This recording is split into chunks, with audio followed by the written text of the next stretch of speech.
सूर्यकोटि समप्रभ निर्विघ्नं कुरु मे देव सर्वकार्येषु सर्वदा अलंकापुरी पुण्यभूमि पवित्र तेथे नांदतो ज्ञानराजा सुपात्र तया ठविता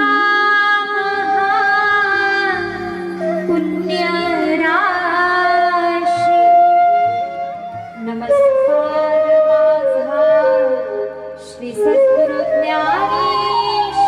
ज्ञानेश्वरास बोला पुंडलिक वरदे हरि विठ्ठल श्री ज्ञानदेव तुकार पंढरीनाथ भगवान की जय माऊली ज्ञानेश्वर महाराज की जय जगद्गुरु तुकाराम महाराज की जय शांती ब्रह्म एकनाथ महाराज की जय उमापति महादेव की जय हर हर महादेव हर हर महादेव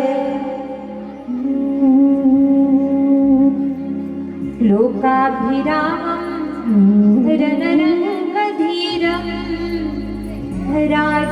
राजीवनेत्रं रघुवंशनाथं कारुण्यरूपं करुणावरतं श्रीरामचन्द्रं शरणं प्रपद्ये मनोजवं ऋततुल्यवेगं जितेन्द्रियं बुद्धिमतां वरिष्ठं वातात्मजं वानरयूथमुख्यं श्रीरामदूतं शरणं प्रपद्ये चलो आवो जी पवन कुमार बदरो हरि कीर्तन विठ्ठल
महादेव की जय।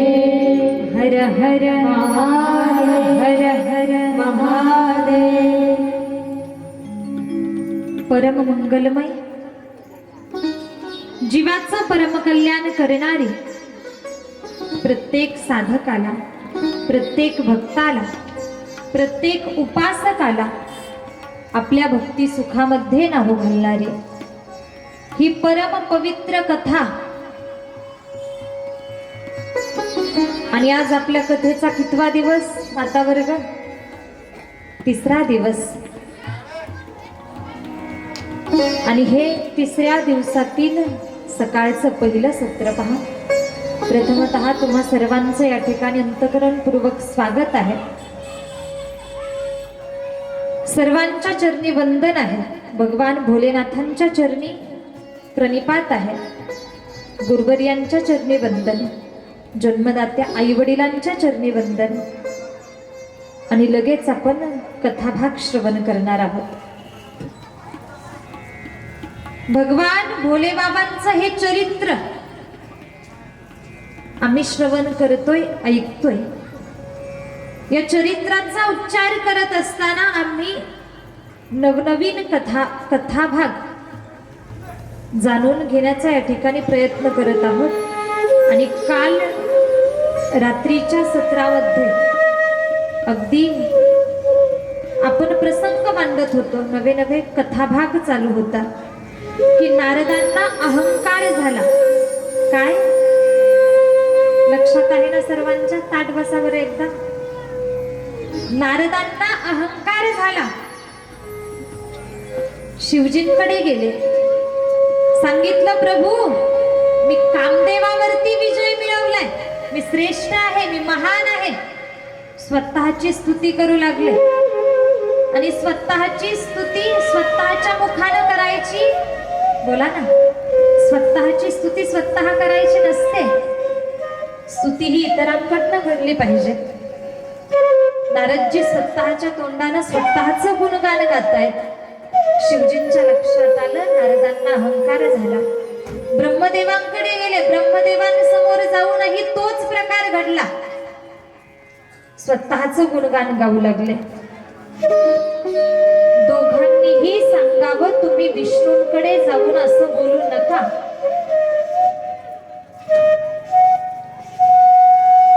नारदजीनं ठरवलं आता तर मी मुद्दाम जाणार, शिव आणि ब्रह्मा या दोघांनाही एक प्रकारे मी कामदेवावरती विजय प्राप्त केलाय, हे माझं एक प्रकारचं यश यांना सहन होत नाही, हा विचार कोणी केला? नारदांनी। आणि नारदजी निघाले, वैकुंठामध्ये आले। भगवान विष्णूंच्या समोर पुन्हा तोच विषय मांडावा, नवे नवे तेच बोलायला चालू केले। नारदजी म्हणतायत प्रभू मी तुमचा सर्वात श्रेष्ठ, सर्वात महान भक्त आहे, मी कामदेवाला परत पाठवलं। भगवान विष्णूंनी ठरवलं यांच्या मनामध्ये निर्माण झालेला भ्रम, अहंकार दूर करायचा। आणि सांगून गेले मी तुम्हाला। पुढे निरोप घेऊन नारदजी मार्गाला लागले, पण मार्गस्थ होण्यापूर्वी भगवान विष्णूंनी सांगितलं नारदजी मी तुमच्यावरती प्रसन्न आहे, बोला तुम्हाला काय हवं आहे, तुम्हाला काहीतरी देण्याची इच्छा आहे, काय पाहिजे ते मागा। नारदजी म्हटले प्रभू मला आत्ता या घडीला, आत्ता या क्षणी काहीही नको, जेव्हा कशाची तरी गरज पडेल तेव्हा मी स्वतः तुमच्याकडून काहीतरी मागून घेईल, आता काही नको। आणि निरोप घेऊन नमस्कार करून नारदजी मार्गस्थ झाले, पुढे गेले। त्याच मार्गावरती ज्या मार्गाने नारदजी चालतायत, या ब्रह्मांड नायकानं, भगवान परमात्म्यानं, भगवान विष्णूंनी त्या ठिकाणी माया रचावी। शीलनिधी राजा, त्या राजाची सुंदर भव्य अशी नगरी, अवघ्या विश्वामध्ये तशी सुंदर नगरीच दुसरीकडे कुठे नाहीये। विश्वातली सर्वात सुंदर चांगली नगरी त्या ठिकाणी निर्माण केली। नारदजीनं लांबून पाहिलं, अरे एवढी भव्य दिव्य एवढी सुंदर नगरी आहे तरी कुणाची? आणि नारदजी विचार करतात, त्रैलोक्यामध्ये मी पाहिली नाही अशी जागाच नाही म्हटले, मी पाहिलं नाही असं ठिकाण नाही. मग आजपर्यंत ही नगरी मला दिसली कशी नाही? आजपर्यंत ही नगरी का माझ्या दृष्टीत आली नाही? विचार करत करत पुढे गेले, कुणाची नगरी असेल? लक्षात आलं, शीलनिधी राजाची नगरी आहे. आणि पहा, त्या नगरीच्या महाद्वारावरती, महाद्वारामध्ये सुंदर राजकुमारांची रांग लागलेली पाहिली. गर्दीच गर्दी, राजकुमारांची गर्दी होती. नारदजीनं पुन्हा चौकशी केली तर लक्षात आलं, शीलनिधी राजाची कन्या, जिचं नाव श्रीमती किंवा विश्वसुंदरी ती होती, म्हणून विश्वमोहिनी. त्या विश्वमोहिनीचं स्वयंवर आहे. नारदजी म्हणतायत, अरे विश्वसुंदरी आहे. अवघ्या विश्वामध्ये या विश्वमोहिनी एवढी सुंदर दुसरी मुलगीच नाही, दुसरी कन्याच नाही, विश्वसुंदरी ती आहे. आणि म्हणतात, मला जर अगोदर असं माहिती असतं या विश्वसुंदरीचं स्वयंवर आहे, समोर लक्ष द्या. नारदजी म्हणतात, मनोमन विचार करतात, मी कालच्या पेपरला काम जिंकला अशी बातमीच दिली नसती म्हटले, या विश्वमोहिनी सोबत विवाह केला असता. काम संपलेला होता का? नाही, पण भ्रम होता, मी कामावरती विजय प्राप्त केला. बरं म्हटले, जाऊ द्या, झालं ते झालं. आता जाता जाता या विश्वमोहिनीचं भविष्य तरी सांगून जाऊ. निघाले नारदजी, आतमध्ये आले. शीलनिधी राजानं नारदांचं स्वागत केलं. नारदजी आसनावरती बसले ना, म्हणतायत, मार्गानं समोरूनच जात होतो, विचार केला विश्वमोहिनीचं जाता जाता भविष्य तरी सांगून जाऊ.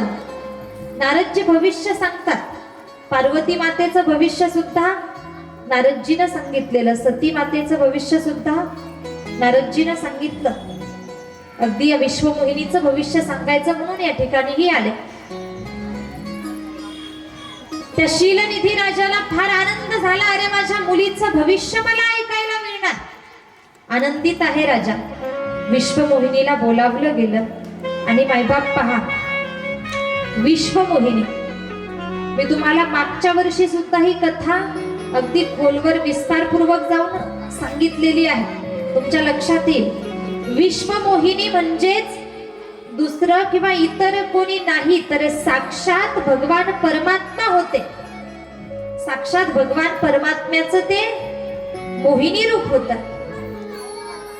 आणि ती विश्वमोहिनी सौंदर्यवती आहे, लावण्यवती आहे. तिच्या इतकं सुंदर दुसरं कोणी नाही. म्हणजे साक्षात भगवान परमात्मा, देवा इतकं सुंदर दुसरं कोणी नाहीये. तो भगवान परमात्मा सुंदर आहे. पहा, सुंदर ते ढाना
सुंदर ते ध्यान उभे विटेवरी कर कटेवरी ठेवून या. किंवा राजस सुकुमार मदनाचा पुतळा रवी शशिकळा लोपलिया. लावण्याचा गाभा गाभा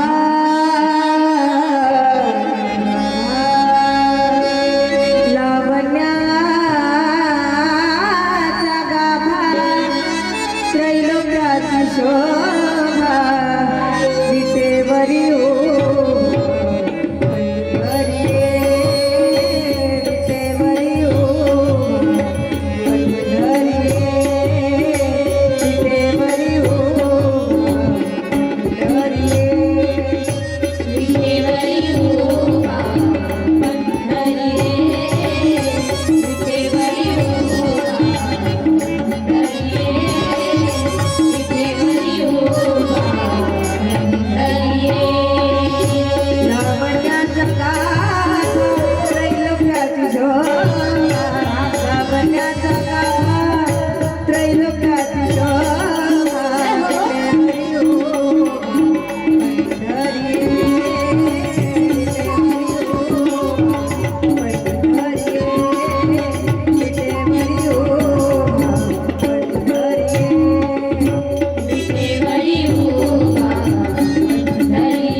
लावण्याचा गाभा त्रैलोक्याची शोभा विटेवरी उभा पंढरीये पहा. तो भगवान परमात्मा सुंदर आहे. भगवंताचं रूप सुंदर आहे. त्या भगवंता एवढं सुंदर अवघ्या विश्वात दुसरं कोणी नाहीये. आम्ही विनाकारण गर्व करतो. अहंकाराचे अनेको प्रकार आहेत. कुणाला धनाचा अहंकार, कुणाला ज्ञानाचा अहंकार, कुणाला सौंदर्याचा अहंकार. मग सौंदर्याचा अहंकार आम्ही का करावा? अरे भगवान परमात्मा सर्वश्रेष्ठ सुंदर आहे. पहा, ती विश्वमोहिनी म्हणजेच साक्षात भगवान विष्णूंचं मोहिनी रूप आहे. त्या मोहिनी सारखी सुंदर कन्या अवघ्या विश्वात नाही. नारदांनी हे ऐकलेलं त्या ठिकाणी भविष्य सांगण्यासाठी गेले, बसले. ती विश्वमोहिनी समोर आली. विश्वमोहिनीला पाहिलं. नारदजींना काय करावं काय नाही सुचेना असं झालं. निर्णय पक्का केला. आता मागे काहीही झालं होऊ द्या, आता मी स्वयंवरामध्ये सहभाग घेणार. नारदजी पटकन काहीतरी भविष्य सांगून टाकण्याचा प्रयत्न करतायत. नारदांनी केलं काय? विश्वमोहिनीचा हात पाहिला आणि उलट भविष्य सांगितलं. विश्वमोहिनीचं भविष्य असं होतं की जगाचा मालक तिला पती म्हणून प्राप्त होणार, जगाचा मालक पती म्हणून प्राप्त होणार होता. या नारदांनी उलट सांगितलं, जो हिचा पती होईल तो जगाचा मालक बनेल. कसं कसं सांगितलं. आणि नारदांनी विचार केला, विश्वमोहिनीला जर प्राप्त करायचं असेल तर नारदांना माहिती होतं, ज्ञात होतं किंवा शिव महापुराण सांगतात, सौंदर्यम सर्व नारीणाम प्रियम भवती सर्वथा. नारीला सौंदर्य प्रिय असतं. सुभाषितकार एका ठिकाणी वर्णन करतात, कन्यावरयते रूपम माता पिता श्रुतम बांधवा कुलमिच्छन्ति मिष्टान्न मितरे जनाः. कन्यावरयते रूपम, कन्येला वराचं रूप हवं असतं. माता वित्तम पिता श्रुतम, आईला आपला जावई श्रीमंत धनवान हवा असतो, बरोबर आहे ना. त्यानंतर पित्याला आपला जावई हा ज्ञानवान हवा असतो, गुणवान हवा असतो, हुशार हवा असतो. त्यानंतर पुढे सांगितलं, बांधवा कुलमिच्छन्ति, बाकीचे जे नातेवाईक असतात ते अगदी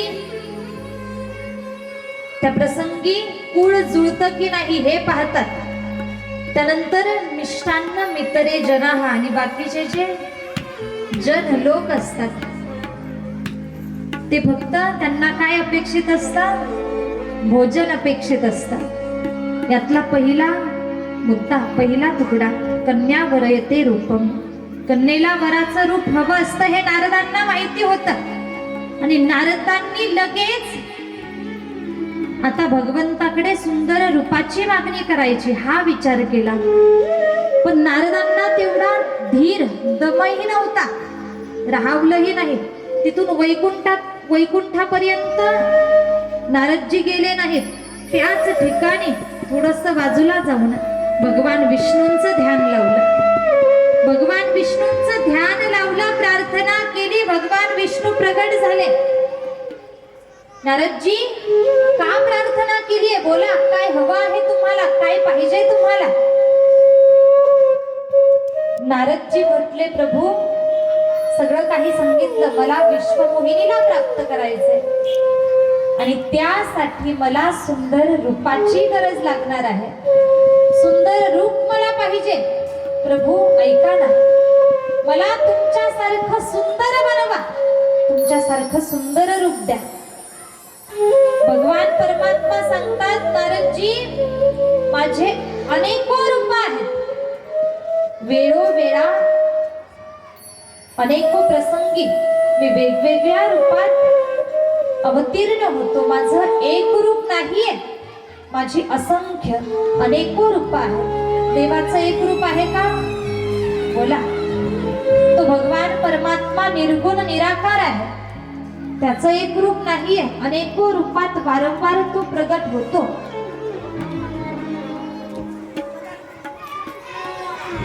कबीरजी म्हणतात, रंग नाही रूप नाही, नहीं वर्ण छाया, निर्गुण निराकार तुही रघुराया. भगवंताला रंग नाही, रूप नाही, तो निर्गुण आहे, पण सगुण होतो भक्तासाठी, रूप धारण करतो भक्तासाठी. नारदजी माझं नेमकं तुम्हाला कोणतं रूप हवं आहे. नारदजी म्हटले, प्रभू ऐका, जे रूप माझ्यासाठी हितकारक असेल, काय, ज्या रूपाच्या माध्यमातून माझा फायदा होईल, हित होईल, ते रूप मला द्या. आता नारदांसाठी काय हितकारक आहे देवाला माहिती होतं. भगवंतानं सांगावं, नारदजी तुम्ही बिनधास्त राहा, काहीच काळजी करू नका, तुमच्या हिताचाच विचार मी करणार. ज्या रूपाच्या माध्यमातून तुमचं हित होईल असंच रूप मी तुम्हाला देणार. भगवान परमात्म्यानं नारदांना स्वतःचं रूप दिलं, पहा. पण कोणतं रूप,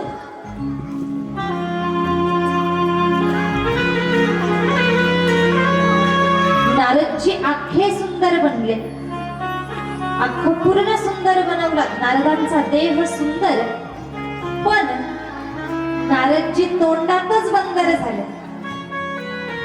फक्त मुख बंदराचं दिलं.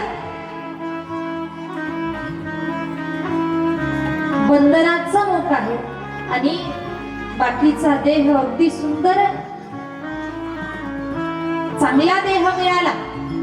नारदजी हात पाहतात, पाय पाहतात, देह पाहतात, अगदी प्रसन्न झाले. भगवंतानं मला फार सुंदर रूप दिलं. नारदांना आरशात तोंड पाहायला वेळच नाही. हात पाय पाहण्यातच दंग नारदजी. नारदजींना भ्रम झाला. नवे नवे वाटलं देवानं मला सुंदर रूप दिलं. आता निघाले नारदजी स्वयंवरामध्ये जाऊन त्या ठिकाणी पहिल्याच बाकड्यावर जाऊन बसले. रांगेत पहिल्याच क्रमांकावरती जाऊन बसले आणि त्याच बाजूनं त्याच ठिकाणी भगवान भोलेनाथांचे 2 शिवगण सुद्धा त्या ठिकाणी आले होते. 2 शिवगण त्या ठिकाणी होते. शिवगणांनी नारदांची स्तुती केली. म्हटले या स्वयंवरामध्ये तुमच्या एवढं सुंदर दुसरं कोणीच नाही. ती विश्वमोहिनी येणार आणि तुमच्याच गळ्यामध्ये वरमाला टाकणार. आता हे खरं होतं का? बंदर रूप नारदांना मिळालं होतं, पण शिवगण खोटी स्तुती करतात. तुम्ही फारच सुंदर आहात, ती विश्वमोहिनी येईल आणि तुमच्याच गळ्यात वरमाला टाकेल. नारदजींना अगदी तसं अजून प्रसन्न वाटायचं. विश्वमोहिनी खरंच येईल, मलाच वरेल. पण घडताना मात्र वेगळं घडू लागलं. विश्वमोहिनी आली न तिनं पाहिलं, अरे पहिल्याच बाकड्यावरती, पहिल्याच बाकावरती कोणीतरी बंदर बसलेला आहे. बिचारी घाबरली तशीच त्या रांगेमध्ये बाजूनं डायरेक्ट शेवटच्या बाकड्याकडे गेली. तिला माहिती होतं जगाचा मालक त्या ठिकाणी सुंदर राजकुमाराच्या रूपात बसलेला आहे. विश्वमोहिनी त्या ठिकाणी गेली. भगवान विष्णूंच्या गळ्यात वरमाला टाकली. विष्णूंना वरलं. दोघांचा विवाह पार पडला आणि दोघेही पुढे निघाले. यानंतरचा प्रसंगही आपल्याला ऐकायचा आहे, पण एकदा भगवान भोलेनाथांचं आपण भजन करूयात. तेरा पल पल बीता जाय, से जपले नमः शिवाय. तेरा पल पल बीता जाय, से जपले नमः शिवाय. तेरा पल पल बीता जाय, से जपले नमः शिवाय. तेरा पल पल बीता जाय, से जपले नमः शिवाय. तेरा पल पल बीता जाय, से जपले नमः शिवाय. तेरा पल पल बीता जाय, से जपले नमः शिवाय. तेरा पल पल बीता जाय, से जपले नमः शिवाय. तेरा पल पल बीता जाय, से जपले नमः शिवाय. जय हो.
या सर्वांसाठी एकदा जोरदार टाळी वाजवा.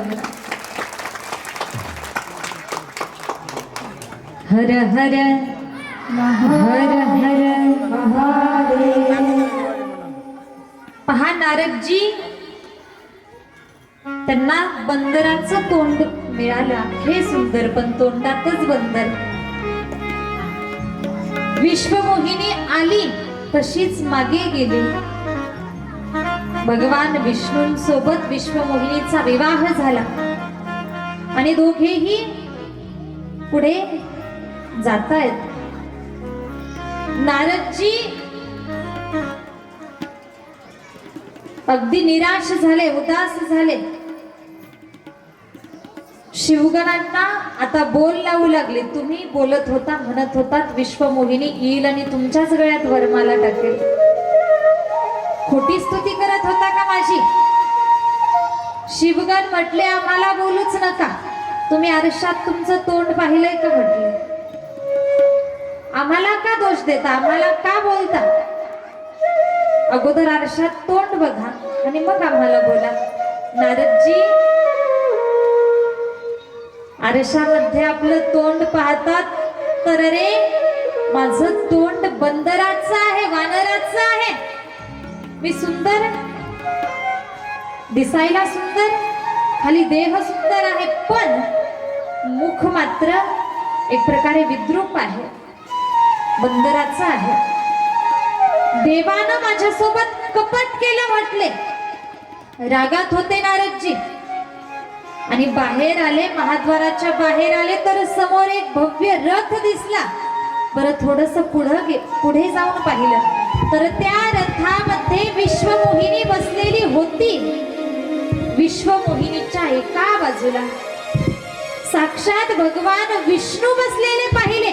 आता तर तळपायाची आग मस्तकाला जाऊन पोहोचली आणि नारदजी म्हणतायत प्रभू तुम्ही माझ्या सोबत कपट केलं. देवा फसवलं तुम्ही मला. हे हरे त्वं महादुष्टः कपटी विश्वमोहनः परोत्साहं न सहसे मायावी मलिनाशयः. हरी तुम्ही कपटी आहात, मायावी आहात.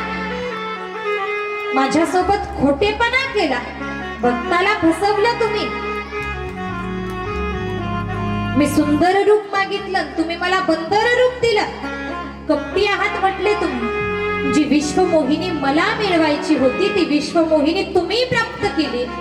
राग आला नारदजीला आणि क्रोधामध्ये येऊन नारदांच्या मुखातनं शापवाणी बाहेर पडली. नारदजी जगाच्या मालकाला शाप देऊ लागले. दूषण देऊन थांबले नाहीत, शाप देतायत. पहिला शाप दिला, प्रभू ऐका, तुम्हाला मृत्यू लोकामध्ये मनुष्य देह धारण करावा लागेल. त्यानंतर दुसरा शाप नारदांनी दिला, प्रभू ऐका, ज्या प्रकारे तुम्ही माझा आणि विश्वमोहिनीचा वियोग घडवून आणला त्याच प्रकारे तुमचा आणि तुमच्या पत्नीचा वियोग होईल. तिसरा शाप दिला, तुम्ही जे रूप मला दिला ना, बंदर रूप, हे वानर रूप, तुम्हाला तुमच्या जीवनामध्ये मृत्यूलोकामध्ये यश प्राप्त करण्यासाठी, शत्रूवरती विजय प्राप्त करून घेण्यासाठी याच रूपाची मदत तुम्हाला घ्यावी लागेल. या रूपाची मदत घेतल्याशिवाय यशाची प्राप्ती होणार नाही. आणि परिणाम पहा, नारदांच्या शापामुळे जगाच्या मालकाला मृत्यूलोकामध्ये मनुष्य देह धारण करावा लागला, मानव म्हणून जन्म घ्यावा लागला.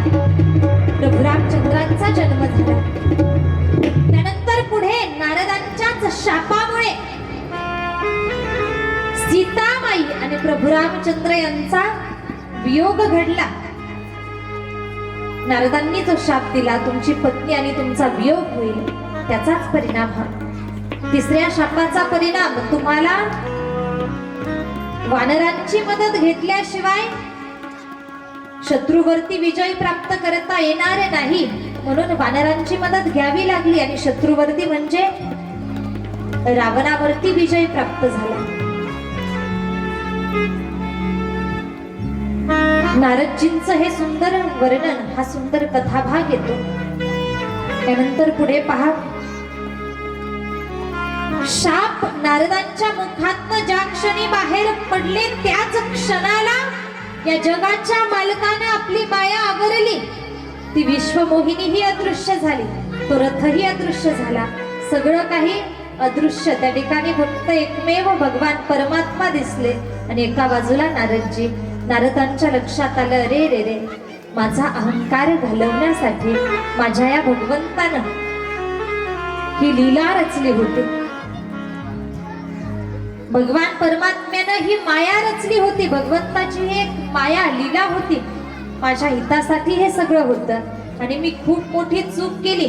ज्यानं माझं हित साधलं त्याचंच अहित म्हणजे त्यालाच शाप मी दिलाय. चुकलो मी.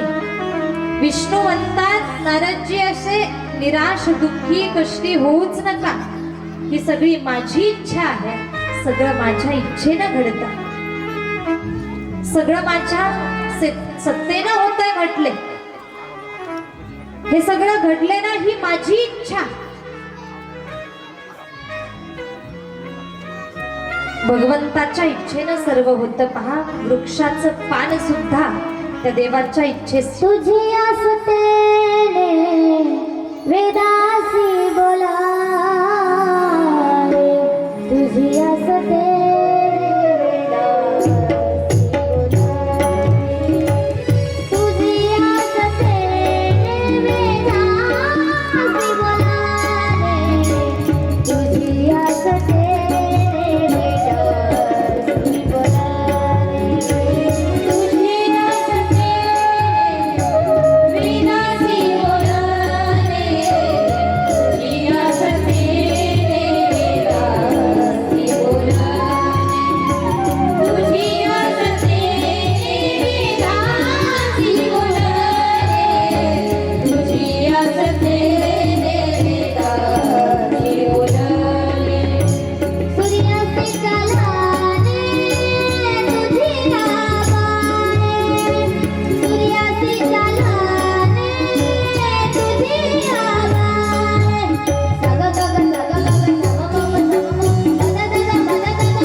महादेव की जय. हर हर महादेव, हर हर महादेव. तुझी या सत्तेने वेदासी बोलणे, सूर्यासी चालणे तुझी या बळे. ऐसा तू समर्थ ब्रह्मांडाचा धनी, वर्म हे जाणवणे शरण आलो. किंवा माऊली ज्ञानोबराया ज्ञानेश्वरी मध्ये म्हणतायत, म्या बोलविल्या वेदू बोले, म्या चालविल्या सूर्यू चाले, म्या हालविल्या प्राणू हाले, जो जगाते चालिता. जगाला चालवणारा भगवान परमात्मा आहे. सगळं काही करणारा भगवान परमात्मा आहे. करता करविता भगवान परमात्मा आहे. बारकाई नाही का? एकदा झालं असं महत्वाचं उदाहरण मी तुमच्या समोर मांडते. ताट बसा बरं एकदा. एका वेळेला एका नगरीचा राजा अतिशय चांगला होता, जिज्ञासू वृत्तीचा होता. राजाच्या मनामध्ये काही शंका निर्माण झाल्या. राजाच्या मनामध्ये प्रश्न निर्माण झाले. ते प्रश्न असे होते, शंका अशा होत्या, भगवंताच्या बाबतीतल्या शंका, ज्या शंका कदाचित आमच्याही मनामध्ये असू शकतात. राजाच्या मनामध्ये पहिली शंका, पहिला प्रश्न निर्माण झाला, अरे सगळे म्हणतात देव आहे देव आहे, मग देव नेमकं कुठे आहे? देव राहतो कुठे? दुसरी शंका निर्माण झाली, देव आहे, मग देवाची प्राप्ती करून घ्यायला अनेक जण सांगतात, मग देव मिळवण्यासाठी, देवाच्या प्राप्तीसाठी काय केलं पाहिजे? काय केल्यानं देव प्राप्त होतो? ही दुसरी शंका निर्माण झाली. दुसरा प्रश्न आणि तिसरा प्रश्न राजाच्या मनामध्ये असा निर्माण झाला, देव करतो काय? आणि या तीन प्रश्नांचं उत्तर आपल्याला ऐकायचंय. राजाच्या मनामध्ये हे जे तीन प्रश्न निर्माण झालेले होते, राजानं प्रयत्न केला, अनेको व्यक्तींना, आपल्या आसपास वावरणाऱ्या अनेको जणांना हे प्रश्न विचारले, पण कोणीच राजाच्या या प्रश्नांचं समाधान करेना, उत्तर देईना. पहा बरं, अनेकांना विचारलं पण राजाचं मन समाधानी काही होईना, समर्पक उत्तर काही मिळेना. त्या राजानं विचार केला, अरे आपण अनेकदा प्रधानजीचा सल्ला वारंवार घेत असतो, कदाचित प्रधानजीने समोर आपण हे आपले प्रश्न मांडले तर समर्पक उत्तर आपल्याला मिळेल. राजानं दुसऱ्याच दिवशी प्रधानाला बोलवावं, प्रधानजीला बोलावलं, सांगितलं, प्रधानजी ऐका, अनेको वेळा माझ्या अनेको प्रश्नांचं समाधान तुम्ही करता, बरेच काम मी तुमच्या सल्ल्यानं करतो, माझ्या मनामध्ये काही प्रश्न निर्माण झालेत, प्रधानजी मला माझ्या प्रश्नांचं उत्तर हवं आहे, द्याल का माझ्या प्रश्नांचं उत्तर? प्रधानजी म्हटले, राजन विचारा प्रश्न, जर त्या प्रश्नांचं उत्तर माझ्याकडे असेल तर मी तुम्हाला निश्चित उत्तर देतो, प्रयत्न करतो. राजानं प्रश्न सांगायला सुरुवात केली, प्रश्न केले, प्रधानजी ऐका, माझा पहिला प्रश्न आहे, देव कुठे राहतो? सांगा ना मला, देव कुठे राहतो? दुसरा प्रश्न, देव काय केल्यानं मिळतो? म्हटले, सांगा मला, देव काय केल्यानं मिळतो? आणि तिसरा प्रश्न, देव काय करतो? प्रधानजी म्हटले, राजन, प्रधानजीला काही या प्रश्नांची उत्तरं माहिती नव्हती. राजन ऐका, आता लगेच काही या प्रश्नांची उत्तरं मी तुम्हाला देऊ शकत नाही, पण काही काळानं किंवा 4-2 दिवसानं या प्रश्नांची उत्तरं मी निश्चित तुम्हाला देईन. जर उत्तर देणार नाही असं म्हटलं तर राजा आहे, रागावला आणि मृत्यूदंड दिला तर अनर्थ होऊन जाईल. भीती वाटली प्रधानजीला. नाही म्हणता आलं नाही. 4-2 दिवसानं मी तुम्हाला प्रश्नाची उत्तरं देतो. मला काही वेळ द्या. प्रधानानं वेळ मागितला. आता प्रधानजीकडे उत्तर नाहीयेत आणि या उत्तरात प्रश्नाचं समाधान कोण सांगेल? समर्पक उत्तर कोण सांगेल? प्रधानजी उदास आहेत, ते निराश नाराज आहेत. घरी आले आणि पहा, माणसाला एखाद्या गोष्टीची काळजी असेल, चिंता असेल, टेन्शन असेल तर त्या व्यक्तीला सांगण्याची गरज नाही की मला अशी अशी काळजी आहे, अशी अशी चिंता माझ्या जीवनामध्ये आहे. काय चिंता आहे हे भलेही लक्षात आलं नाही तरी सुद्धा या व्यक्तीच्या जीवनामध्ये काहीतरी चिंता आहे, चिंताग्रस्त याचं जीवन आहे हे व्यक्तीचा चेहरा सांगतो. बरोबर आहे ना? चेहरा पाहिला की माणसाकडे या व्यक्तीला कशाची तरी काळजी आहे हे आम्हाला कळतं. आमचा चेहरा बोलतो. प्रधानजी घरी गेले पण अगदी अगोदरच्या सारखी प्रसन्नता चेहऱ्यावरती नाही. प्रधानजी हसायलाही तयार नाहीत, सर्वांसोबत बोलायलाही तयार नाहीत. जेवायला बसले तर पोटभर जेवणही करत नाहीत. झोपले तर गाढ झोपही लागत नाही. कशाचा परिणाम? बोला. चिंतेचा परिणाम आहे. चिंता माणसाला पोटभर जेवू देत नाही, सतावत राहते. प्रधानजी निराश होते आणि प्रधानजींचा एक 9-10 वर्षांचा मुलगा 2-4 दिवसापासून पाहतोय आपले वडील ना व्यवस्थित खातात, ना झोपतात, ना बोलतात. काय प्रकार आहे? विचारलं, बाबा तुम्ही एवढे निराश, एवढे उदास, एवढे चिंताग्रस्त का आहात? बोला ना, तुमच्या जीवनामध्ये काय चिंता आहे, काय काळजी आहे, सांगा मला. त्या प्रधानानं सांगितलं, बाळा अरे तुला सांगूनही काही उपयोग होणार नाही. मुलानं सांगितलं, बाबा सांगून तर बघा, कदाचित मला काही मार्ग काढता येईल. लहान असलो मग काय झालं, काहीतरी मार्ग शोधता येईल, सांगा मला. अगदी हा मुलगा 9-10 वर्षांचा मुलगा होता, पण खरं पाहिलं तर तो ज्ञानी होता. पहा बरं का, विवेकपूर्ण होता. प्रधानजीनं त्या मुलाला सांगितलं, बाळा राजानं मला काही प्रश्न विचारले. ताड बसा बरं एकदा.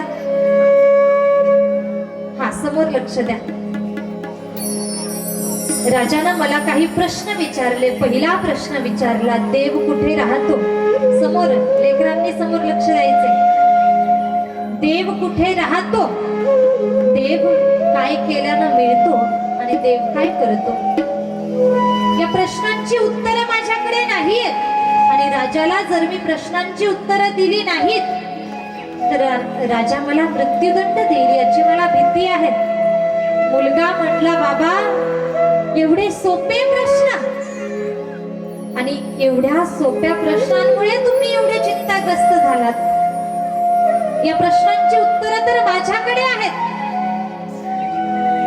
मुलगा अगोदरच म्हटला होता, बाबा मी लहान असलो मग काय झालं, कदाचित तुमच्या शंकेचं समाधान माझ्याकडे सापडू शकतं. आणि एक सुंदर विचार आता ओघाओघात आला म्हणून मी सांगते. हे जे सुंदर लेकरं गोड गायन करतायत, आमचे गुरुवर्य, आमच्या दिदी गुरुवर्य साध्वी सोनाली दिदी करपे, आमच्या दिदी आम्हाला नेहमी सांगत असतात, आपण लहान असलो मग काय झालं, पण आपलं काम मोठ्यासारखं असलं पाहिजे. लहान आहोत म्हणून खचून जायचं नाही, मागे थांबायचं नाही, तर अगदी मोठ्यासारखं मोठमोठे विचार आपले बनले पाहिजेत. हा विचार थोडक्यात मला या ठिकाणी मांडायचा. माणूस वयानं लहान आहे मग तो ज्ञानी नसेल असं काही नाही.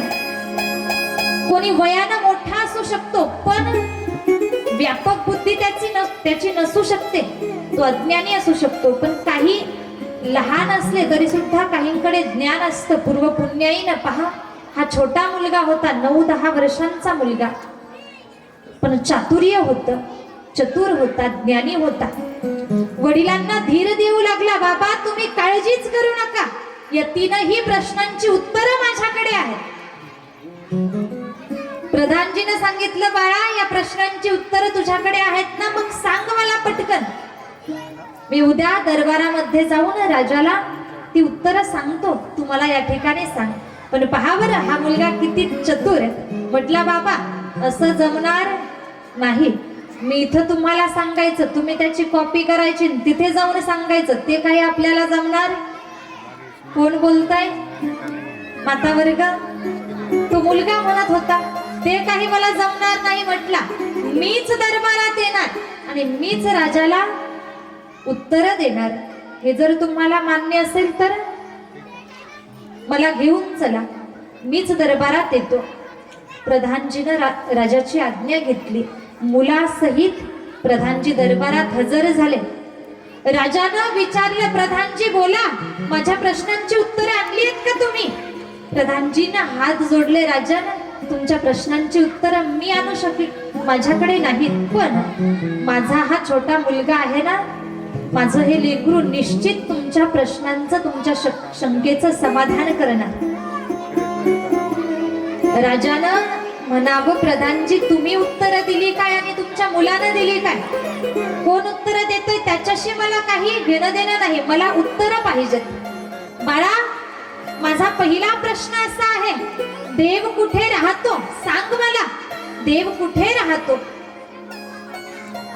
या मुलानं राजाला सांगितलं, राजन या प्रश्नाचं उत्तर देतो, पण त्या अगोदर मला एक ग्लासभर दूध, त्या दुधात साखर मिक्स केलेली हवी आहे. दुधात साखर टाकून दुधानं भरलेला ग्लास माझ्याकडे आणून द्या. राजाज्ञा झाली. लगेच दुधाचा ग्लास हजर झाला. दूध होतं ग्लास मध्ये, दूध आणि त्यामध्ये साखर विरघळलेली होती. तो मुलगा, त्या मुलानं राजाला प्रश्न केला. नभे राजाला सांगितलं, राजन सांगा मला, हे दूध आहे म्हटला, या दुधात साखर टाकलेली आहे, साखर आहे, हे दूध जर चाखलं तर गोड लागतं, दूध जर पिऊन पाहिलं तर हे दूध प्यायला गोड लागतं. गोड आहे दूध साखरेमुळे, साखरेमुळे दूध गोड आहे, गोड लागतंय म्हणजे यात साखर नक्की आहे. काय बारकाई नाही का? साखर नक्की आहे, पण साखर विरघळलेली होती. मुलगा म्हणतो साखर आहे, गोड लागतंय म्हणजे दुधात साखर आहे. मग राजन त्यातली साखर मला वरती काढून दाखवा, साखर दाखवा मला. राजा म्हटला, अरे वेडा आहेस का तू? साखर त्या दुधामध्ये पूर्णपणे विरघळलेली आहे, ती अशी वर काढून दाखवता येणार नाही, लगेचच्या लगेच वर काढून दाखवता येऊच शकत नाही, ती पूर्णपणे विरघळलेली आहे, ती दुधात सर्वत्र आहे, म्हणून दूध गोड लागतंय. मुलगा म्हटला, राजन तुम्ही जे बोलताय तेच मला तुम्हाला सांगायचंय. या दुधात साखर आहे म्हणून दूध गोड आहे. लगेचच्या लगेच अगदी त्या दुधातली साखर आम्ही वर काढू शकत नाही, तिला पाहू शकत नाही. जसं राजन हे दूध गोड का आहे तर साखरेमुळे आहे, आणि साखर ही पूर्ण दुधामध्ये विरघळलेली आहे. अगदी त्याच प्रकारे माझा भगवान परमात्मा अवघ्या विश्वामध्ये चराचरामध्ये विरघळलेला आहे, सामावलेला आहे.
देव नटला नाना परी, देव नटला नाना परी, देव नटला नाना परी, देव नटला नाना परी, देव नटला नाना परी, देव नटला नाना परी, देव नटला नाना परी, देव नटला नाना परी. मरुनी उरला, मरुनी उरला नराकरी, देव नटला नाना परी, देव नटला नाना परी, देव नटला नाना परी, देव नटला नाना परी. देव नटला नाना परी, देव नटला नाना परी, देव नटला नाना परी, देव नटला नाना परी.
टाळी टाळी.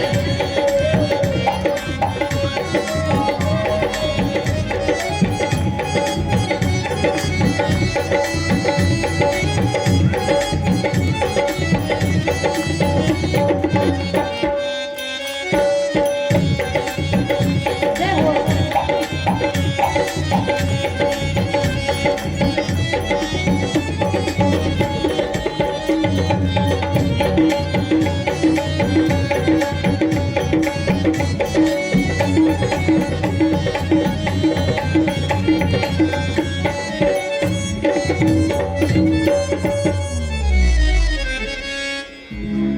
देव नटला नाना परी, भरोनी उरला चराचरी.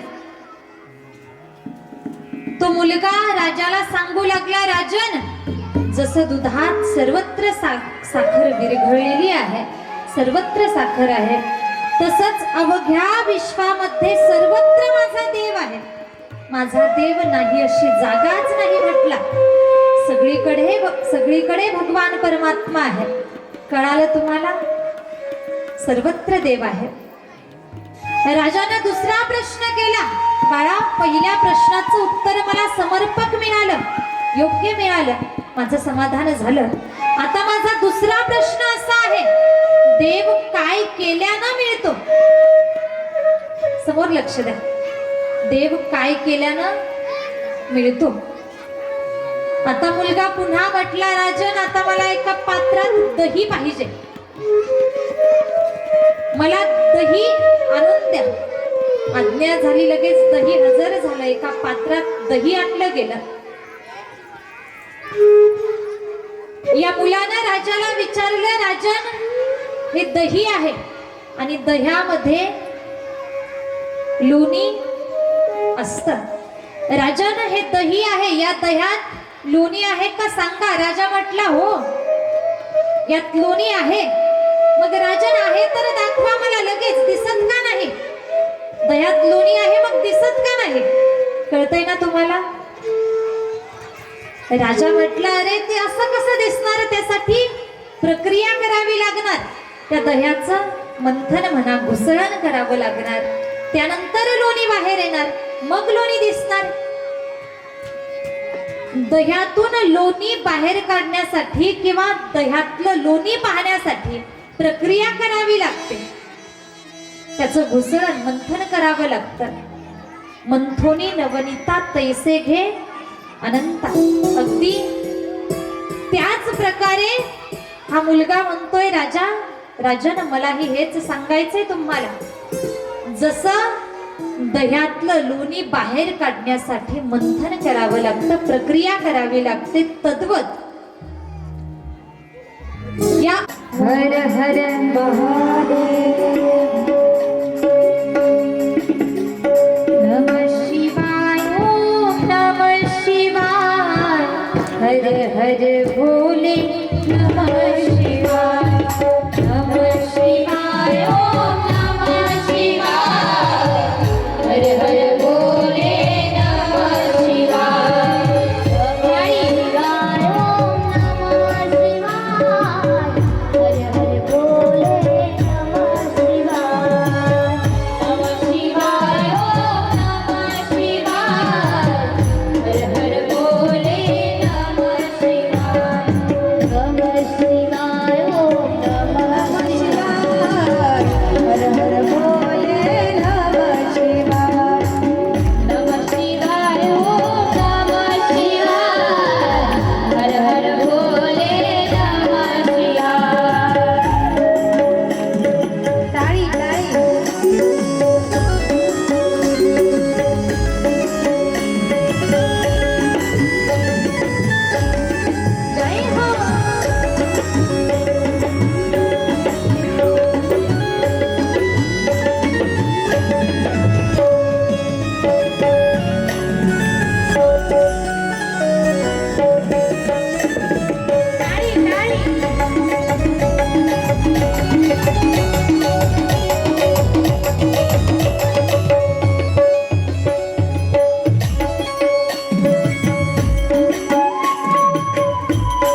बोला उमापती महादेव की जय। हर हर महादेव, हर हर महादेव। या शाळेतील लेकरांसाठी एकदा जोरदार टाळी वाजवा बरं, सुंदर आनंद घेतात.